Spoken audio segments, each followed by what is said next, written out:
Welcome to the podcast that has earned recognition in 2019 and again in 2020 as being named one of the best podcasts in marketing research. Welcome to Research Business Daily Report. And we're glad that you're watching us today, and we hope that you will please lend your support for our Research News video series. We'll tell you how you can do that at the end of today's video. I'm Bob Lederer, now in my 26th year as the respected voice in market research. Here at RBDR, we hear about the most unusual extra steps that any researcher can take and was willing to take last year in order to get a project done. The most recent one, and the one that really set me back, was from Smarty Pants founder and President Wynne Tyree. What she shared with us last week is the epitome, so far, of what any researcher was willing and capable of doing, and so far beyond the call of duty to get a project done. I'm going to let Wynne detail it for you.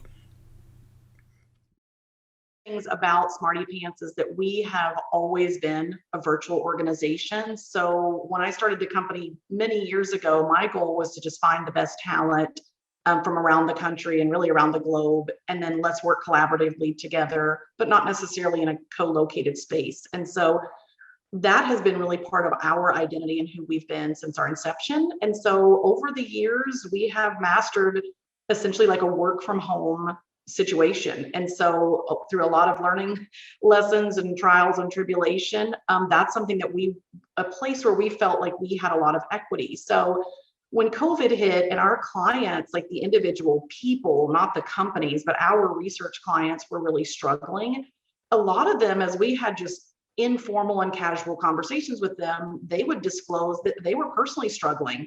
A lot of them had kids that now weren't in school. They didn't have a nanny or the babysitter that was coming into their home. They didn't have childcare that they could take them to. And so there was a lot that was really happening around our clients trying to navigate just a work from home life.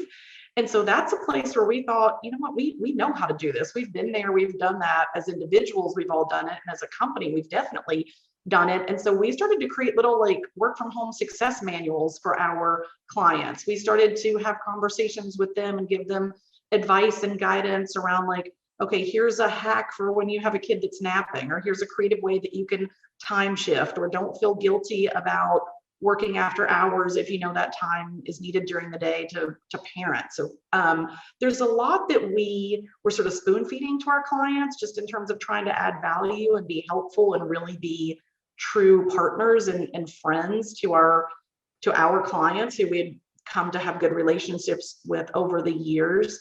There was a moment where we had, this is sort of a funny story, but we have an employee who looks a lot like Elsa from the Frozen franchise. And so she was like, I'm going to dress up like Elsa. And I'm like, what? And so there was this series of events that we had scheduled out with our end clients who had young kids who were into Frozen, where we would schedule it so that we were doing client conversations with that research professional while we had Elsa entertaining their kids on another screen just so we could do work. So they were disconnected. These kids thought they were getting a private message and a one-on-one with Elsa. And she had the voice going. I mean, it was just a lot of really kind of like creative thinking around like, how can we help people out of a bad situation? Because no one knew what was happening. And as professionals, a lot of people were really struggling with like, how do I not end up working 60 hours a week now that I'm home? And what in the world do I do with my kids? So that became a real challenge and a place that we felt like we could add value. And I think that it paid off. I mean, I know that our clients loved it and just felt like that was something really unique and different that they would have never expected from a research partner. That's a wrap on today's Research Business Daily Report.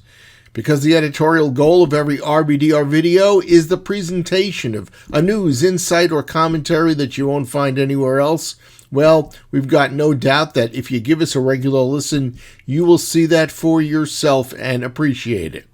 And as one side of your appreciation, we hope that you'll consider becoming an RBDR Patreon supporter. In other words, make a monthly donation in whatever reasonable amount you are comfortable with.